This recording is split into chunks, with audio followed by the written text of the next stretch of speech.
Hello दोस्तों, आपका अपना YouTube channel Geeta English classes में स्वागत है। मैं हूं प्रोफेसर एस कुमार। आप सबों के लिए आज का टॉपिक लाया हूं William Butler it's. William Butler it's यानी कि WB इट्स। और आज का यह टॉपिक इंग्लिश से BA करने वाले, MA करने वाले, नेट, सेट और बेट करने वाले स्टूडेंट्स और STT करने वाले स्टूडेंट्स के लिए लाभप्रद होने वाला है। यानी कि विलियम बटलर इट्स के जितने भी कविता है, वर्क्स है, उसको एक संग्रह के रूप में उसमें क्या कहता है, इस तरह का बात टोटल को लाने का जो है एक सर्वे कह लीजिए, उस पर क्या सही हो सकता है, क्या प्रभाव पड़ा, इस तरह से जो है, या उसको William Butler as a poet कह लीजिए। तो इस तरह से जो है उसका जीवनी सहित बायोग्राफी, वर्क्स सभी को इस लेक्चर में, इस टॉपिक में समाहित किया गया है। तो समय न गवाते हुए चलते हैं topic William Butler Yeats a judicious survey. उनके वर्क पर क्या सही तरह से उनके वर्क को आंकना, उसमें क्या लिखा है, क्या बातें हैं, समाज पर क्या प्रभाव है, इसको देखते हैं, लाइफ को और वर्क्स को। तो चलते हैं विलियम बटलर इट्स के a judicial survey life and works पर with important exam point of view से जो है यह बहुत महत्वपूर्ण है। चलते हैं। A product of Celtic revival. अब सेल्टिक रिवाइवल के उपज है, ये आंदोलन का उपज है। ये जो इंग्लैंड में और पश्चिम के देशों में जो है सेल्टिक उत्थान के लिए पुनर्जागरण हुआ था, आंदोलन हुई थी 19वीं शताब्दी के अंत में और 20वीं शताब्दी के शुरुआत में जो आंदोलन हुआ था, पुनर्जागरण काल हुआ था, उनका, कलाकारों सबका, उनके वर्क्स का, इनका उपज है ये जो है। इट वही आंदोलन से ये फेमस हुए थे। और WB it's the unchallenged pre eminence, और उनको ऐसा अद्वितीय प्रतिभाशाली थी जिसको चैलेंज नहीं किया इन मॉडर्न इंग्लिश पोएट्री में। आधुनिक अंग्रेजी कविता की अगर बात की जाए, कवि की बात की जाए, तो उनका टक्कर का कोई दूसरा नहीं हो। Though he is influenced with Celtic mysticism, यद्यपि यहां तक कि वो सेल्टिक मिस्टिसिज्म जो रहस्यवाद है उस सबको पर जो है उससे प्रभावित हुए थे, बट ही ऑल्सो मॉडिफाइज, लेकिन उन सबको जो ये मॉडिफाइज किए, उनका जो रहस्य था, उनका जो सोच था, उन सबको ये मॉडिफाइज किए with the symbolism of pre रिफ्लाइट।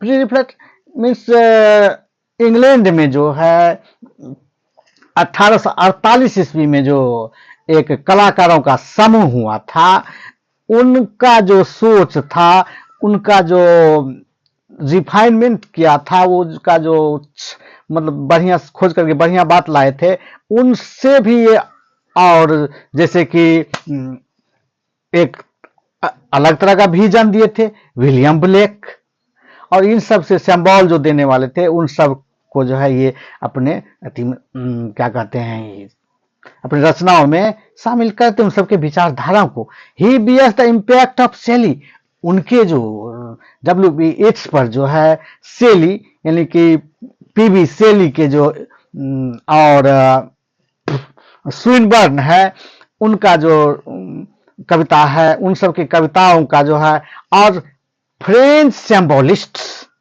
France में जो सिंबॉलिस्ट हुए थे, मीन्स सिंबल पर उदाहरण देते हुए, उपाख्यान व्याख्यान देते हुए कविता लिखने वाले कवि वगैरह थे, उन सब का प्रभाव इन पर पड़ा है। इन पर WB येट्स पर ही वॉज डिटरमाइंड, और वो एक ठोस निर्णय लेते हैं to give reflection to the Irish tradition.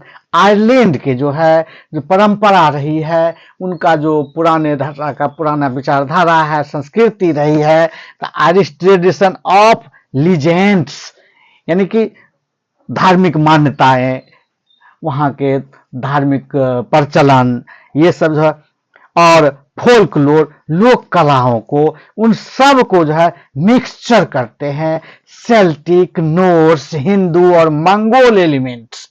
ये सब समुदाय जो हुए थे, इन सब समुदाय में जो है क्या धार्मिक मान्यताएं थे, क्या परंपरा था, क्या लोक कला का लोक संस्कृति थी, इन सब को इन्होंने मिक्सअप किया है अपने रचनाओं में। और कहते हैं he is always to write out of the heart of Irish common people.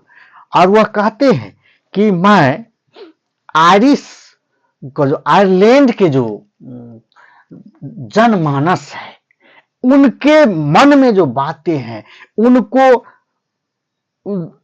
कविता में, रचनाओं में समाहित करने की, उनका आवाज जो था आयरलैंड की आवाज थी, आयरलैंड की जनता की आवाज थी, उनके लेखनी में वो प्रस्तुत करते हैं। ही बिलीव्ड इन द ट्रांसमागोरिया, और जो है वह विश्वास करते थे कि कैसे लोगों का उत्थान हो, कैसे लोगों का जो है जीवन का और हर चीज का उत्थान हो, ऊंचाई बढ़े, ये सब बातें जो है पर विश्वास करते हैं। Due to influence of the French symbolist, चूंकि साहित्य जो होते हैं समाज का दर्पण है, और साहित्यकार जो लिखते हैं उनका प्रभाव जो है जनमानस पर पड़ता है। ये सब फ्रेंच सिंबलिस्ट सबसे भी प्रभावित थे। The publication of his poem, जब इनका कविता, इनके लिखित कविता जो पब्लिश होने लगी, जैसे कि the lake isle of Innisfree, the madness of King Goll, the sorrow of love and other poems, ये सब कविता जो है इनका जब प्रकाशित हुआ, other poems brought his name and fame, तब इनकी नामों की प्रसिद्धि, इनकी प्रसिद्धि बहुत बढ़ गई, लोगों में पॉपुलर हो गई, गोट पॉपुलैरिटी, बहुत इनको क्या कहता है नाम इनका फैल गया। ही वॉज एक्लाइम्ड, उनका इनका जय जयकार होने लगा, एक्लाइम्ड एज ए बिलिटेड, यानी कि विलंब से आया लेकिन रेफ्लाइट, और जो है लेकिन इनका जो है सब पूरा तरह से जय जयकार होने लगा। ये सब बातें इनके कविताओं में देखने को, इसका स्थिति समाज में पड़ा। हिज पोएम्स प्रोवाइडेड ए वेलकम एंटीडोट, यानी कि इसका जो कविता जो है इस तरह से जो एंटीडोट, यानी कि जहर को उतारने वाली जो दवा होती है, उस तरह का काम करते थे। Antidote to the blunted vulgarity of Kipling, और सब जो कवि सब हुए थे, उनके कविताओं में जो वल्गैरिटी थी, भद्दापन था, इंडस्ट्रियल सिविलाइजेशन को सपोर्ट करने वाली बात थी, उस सब से हट कर करके जो इन्होंने काम किया। His poems apart from realities of music, और जो है अन्य की कविताओं में जो है म्यूजिक के पर, डांस पर, ये सब नहीं, फैन सोच पर, सेंसिबिलिटी पर, इनसे apart from realities of music, fancy and sentimentality also content a touch of the Celtic legends, और इनके कविता जो है राउंड करता था किस चीज पर, जो सेल्टिक पुनर्जागरण हो जाए, लोगों का उत्थान हो जाए, लीजेंड्स मानो, which was new English poetry, जो अंग्रेजी साहित्य के जो कविता है, अंग्रेजी कविताओं में जो है एक मानिए कि नया युग का आरंभ हो। It's became a sort of Irish Stevenson, और उनको जो है मानो कि आयरलैंड की खोज की हो, आयरलैंड का जो आविष्कार किया हो, इस तरह का बात जो है लोगों के मन में समाहित होने लगा। ए poet of English middle class, एक साधारण परिवार से, साधारण समाज से निकल करके, मिडिल क्लास फैमिली से निकल करके जो चाहते हैं, which wanted to forget ugliness and vulgarity, और भूलना चाहते हैं। क्योंकि उच्च वर्ग और निम्न वर्ग का समाज में सब दिनों से लड़ाई चलती रहे। उच्च वर्ग जो है निम्न वर्ग को हर हमेशा अनेक बातों से, अनेक हरकतों से जो है दबाने का कोशिश करते हैं। तो इंडस्ट्रियल सिविलाइजेशन जो है, ये मटेरियल वर्ल्ड जो है, पैसे को ज्यादा वैल्यू देना, अपना रिश्ता लोगों से इस तरह का रिश्ता ना हो, लेकिन मानवता को शर्मसार करके लेकिन अपना व्यापार बढ़ाने की व्यवस्था को अंजाम देने वाले जो भद्दापन था, उन सब से हट करके जो है अपना अलग स्टैंड आयरलैंड का स्थापित करने का ये कोशिश करते हैं। He became a late romantic, और जो है रोमांटिक का अगर बात करते हैं, रोमांटिक कवियों का, तो ये जो है हाल का रहा, बाद का रहा है रोमांटिक। प्री-रिफ्लाइट, और ये जो प्री-रिफ्लाइट थे, और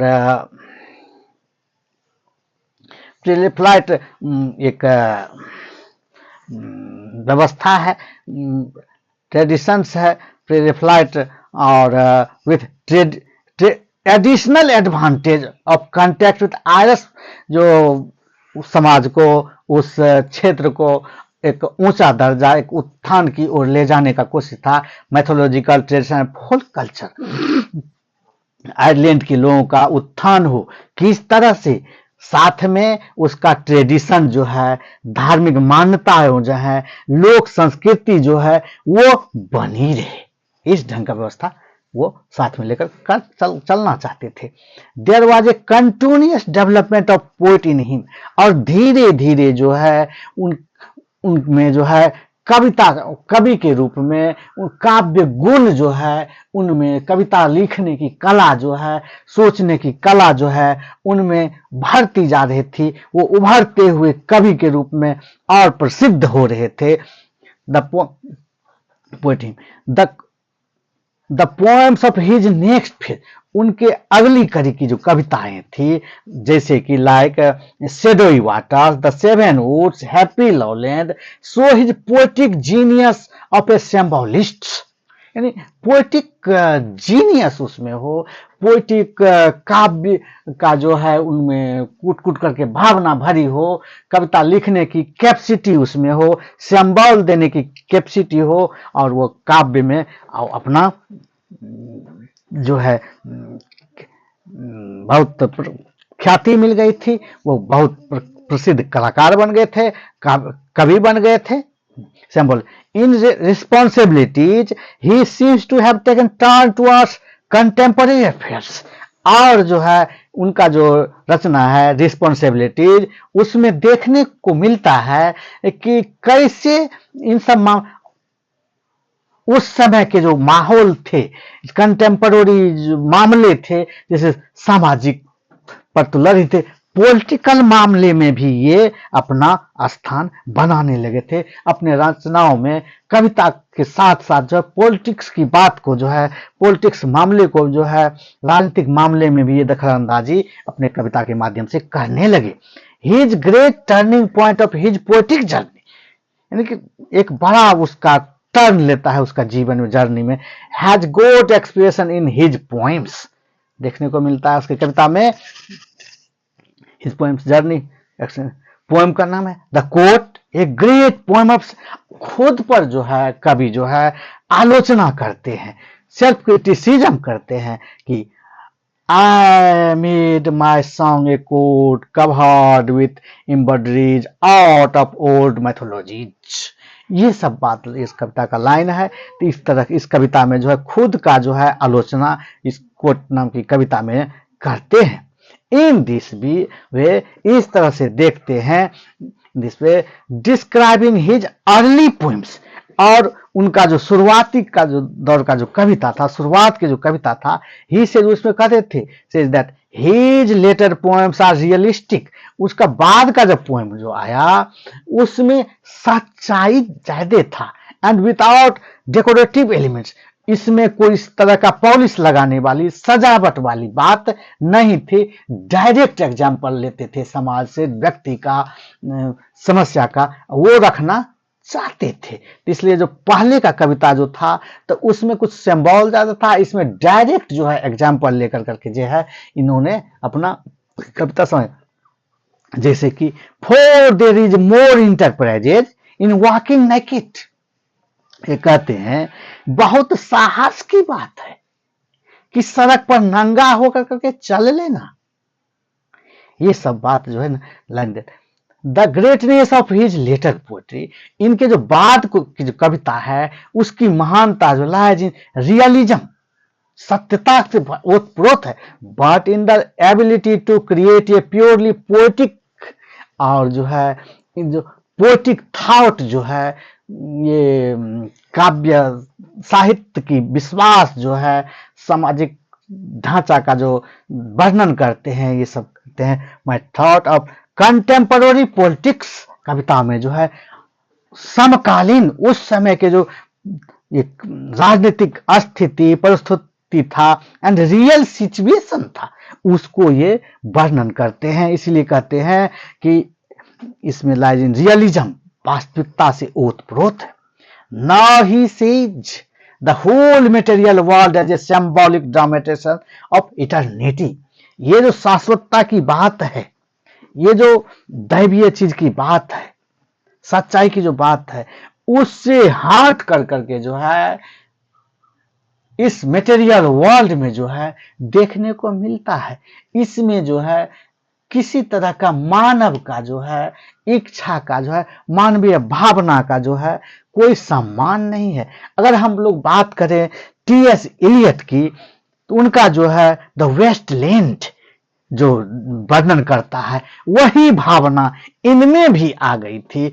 इनके कविता में समाज में किसी तरह से मानव मूल्यों का, मानव के इच्छाओं का, मानव के भावनाओं का कोई कदर नहीं था। सिर्फ जो है बहरीन हो गया था। लोग अपना धन संपत्ति जुटाने में, इंडस्ट्रियल लाइफ को बढ़ाने में आगे बढ़े थे। गरीबों पर अत्याचार कर करके अपना धन कमाना चाहते थे। सिंबॉलिक ड्रामेटाइजेशन यानी कि दिखता कुछ था, कहता कुछ था, करता कुछ था, वास्तविकता कुछ और होता था। Byzantium the Holi city is the most impressive symbols, और अपना बाइजेंटियम जो है एक स्वर्ग का, एक दैवीय रचनाओं का जो है ये सिंबल लेते हैं। दिस होली सिटी यानी स्वर्ग का जो काल्पनिक स्वर्ग का निर्माण करते हैं ये कल्पना में। This holy city is symbol of timeless paradise, जिसमें समय का जो है कोई असर नहीं पड़ता। The theme of his two poem, अगर यह बात की जाए इनके दो कविताओं का सारांश का जो है, कविताओं के सारांश का जो बात की जाए, the song of Oisin, the rose etc are related to the journey of this holy city. दोनों में जो, इस दोनों रचनाओं में जो है होली सिटी की यात्रा करवाते हैं, वर्णन करते हैं इस वर्ल्ड से, और वो परमानेंट वर्ल्ड से, गॉड ऑफ वर्ल्ड से, स्वर्ग से। The subject matter is the quest for a timeless existence, और इसके कविताओं का जो सब्जेक्ट होता था वो एक खोज हो, मानव का कैसे सच्चाई से सामना हो, मानव कैसे खुशहाल रहे, ये सब जो है क्वेस्ट होता था, खोज होता। एग्जिस्टेंस ट्रांसेंडिंग, उत्कृष्ट होना, उत्कृष्ट the word of census experience, कि मानवीय भावनाओं का, मानवीय मूल्यों का जो है समावेश हो, experience. Which in earlier poems these are embodied, जो शुरुआत के दौर के जो कविता था इनका, इनमें जो है अपना करते थे। Of love as in sailing to Byzantium, में अपना प्रेम दर्शाते हैं। It is embodied in image taken directly from the life, और सेलिंग टू बेजेंटियम में जो है डायरेक्ट इमेज लेता है, किन से, लाइफ से, जीवन से। In sailing to Byzantium the figure of old poet. Sailing to Byzantium में जो है एक बूढ़ा कवि का जो है एक चरित्र प्रस्तुत करता है, उसका उदाहरण प्रस्तुत, as coat of scarecrow, that of scarecrow an aged man. कितना बढ़िया सटीक उदाहरण देते हैं घरेलू जीवन से। An aged man is but a paltry thing. जैसे ही बूढ़ा व्यक्ति, कोई युवा व्यक्ति बहुत महत्वपूर्ण होते हैं सबों के लिए, परिवार के लिए। जैसे कि एक नया कोट, जब नया वस्त्र कोट जो हम लोग खरीद कर लाते कितना महत्वपूर्ण होता है। A tatter coat upon a stick, जिस तरह से जब कोट फट जाते हैं, हल्का उसमें चुनन आ जाती है, वो हल्का डैमेज हो जाता है, तो उसको स्टिक पर एक साइड में लटका करके रख देते हैं। वही उदाहरण देते हैं एक महत्वपूर्ण व्यक्ति जो कमा रहे थे, बलशाली से परिवार का रक्षा कर रहे थे, तो महत्वपूर्ण था, लेकिन जैसे ही उसकी अवस्था थोड़ा ढीली पड़ गई, अवस्था की उम्र हो गया, तो उसको एक कोना में रख दिया गया, महत्वहीन कर दिया गया। वो हमारे समाज में भी हो रहा, डायरेक्ट एग्जाम्पल है ये। An aged man is paltry thing, a tartar coat upon a stick। एक व्यक्ति, बूढ़ा व्यक्ति युवा अवस्था में रहता है तो बढ़िया काम करता है, सब महत्व देते हैं, और जैसे उम्र ढल जाती है तो उसका महत्वहीन हो जाता है, कोई पूछता नहीं है, साइड में रख दे, जैसे कि एक फटा हुआ कोट को। It's NWB is capable enough to make a beautiful fusion of laughter and fun। इनके कविताओं में कहीं कहीं जो सुंदरता भी मिलती है और हंसी मजाक, फन भी, सीरियसनेस एंड डिग्निटी, लेकिन सम्मान के साथ, मान्यता के साथ जो है एक सम्मानीय स्थान देते हुए इस कविताओं में आप लिखते हैं। Its exposes the conflict between soul and senses. और जो है इस जो प्रस्तुत करते हैं कविताओं में जो है किस सब चीज का, between being and becoming, soul यानी आत्मा और सेंस, और क्या हो न हो, करे न करे, इस चीज का माहौल को भी, इस तरह के कंफ्यूजन को भी इट्स अपने कविता में समाहित करते हैं कि क्या होना चाहिए, नहीं होना चाहिए। इस उपापोह की स्थिति जो होती, कंफ्यूजन की स्थिति, इसको in the second coming he presents A terrible picture of the modern life people. जो सेकेंड कमिंग में जो है आधुनिक मानव का जो प्रकृति हो गया है, चरित्र हो गया है, तस्वीर प्रस्तुत करते हैं modern. Things fall apart, the centre can not hold, यानी कि किसी भी चीज पर किसी का कंट्रोल नहीं रह गया,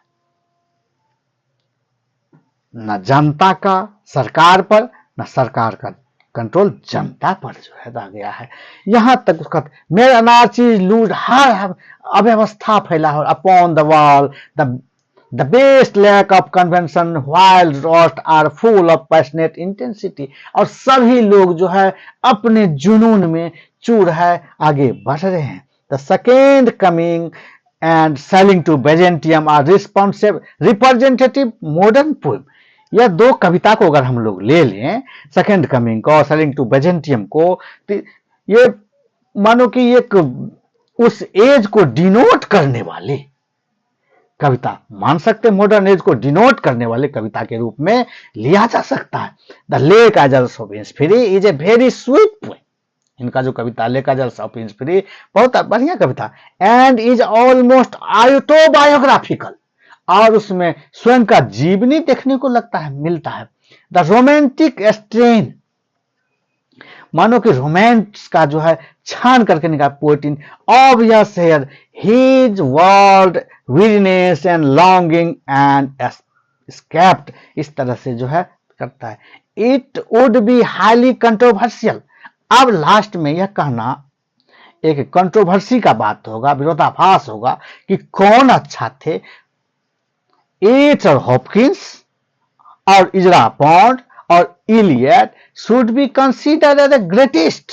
इन सब कवियों में जो कौन महान थे, यह कहना, यह बात तय कर देना बहुत कठिन काम है, विरोधाभास लगेगा। The greatest and the most influential modern poet, जिससे जो आधुनिकता से प्रभावित व्यक्ति और इनसे प्रभावित आधुनिक जीवन जो है हुए हैं। But we can certainly sums up with the statement of JBVV। इनके स्टेटमेंट जो है JBVV का, इनके स्टेटमेंट से जो हम कह सकते हैं, इट्स यानी WB it's is the finest of the British poet of modern age. आधुनिक काल के कवि का अगर बात की जाए तो ये सबसे प्रथम है। तो इस तरह से हम लोगों ने देखा इस WB इट्स के पूरे वर्क्स का, और जो है इनके वर्क को, इनके कविताओं को, इनके जीवनी को देखे, लाइफ को देखे, पॉलिटिकल सिचुएशंस को देखे आयरलैंड के, इन तमाम बातों को हम लोगों ने इस कविता में देखने, इस कविताओं का जिनका जो संग्रह था उन सबों में हम लोगों ने खोजने का कोशिश किया। तो हम लोग को पूरा पता, यह वीडियो जो है तमाम स्टूडेंट्स के लिए जो WB इट्स को पढ़ना चाहते हैं, इनके वर्क्स को जानना चाहते हैं, उनके लिए बहुत ही हेल्पफुल होगा। और इसको मैंने एक एक बात को समाहित करने का कोशिश किया है इस वीडियो में, इस अपने इस रचना में। तो इसको आप WB its as a poet लिख सकते हैं, एज ए मॉडर्न पोएट लिख सकते हैं। इस तरह से कुछ भी क्वेश्चन पूछे और कंपटीशन की दृष्टि से, और BA MA और इस सब तरह के जो है पाठ्यक्रम का जो परीक्षाएं होती है, तो इन सब में आप इसको लिख सकते हैं। जिस भी तरह से लिखे को आप किसी भी तरह से लिख सकते हैं, पढ़ सकते हैं। Thanks for watching this video. Subscribe, अधिक से अधिक जो है शेयर करिए जरूरतमंद लोगों को, जो अंग्रेजी से इंटरेस्टेड है उन तक यह वीडियो शेयर कर दीजिए।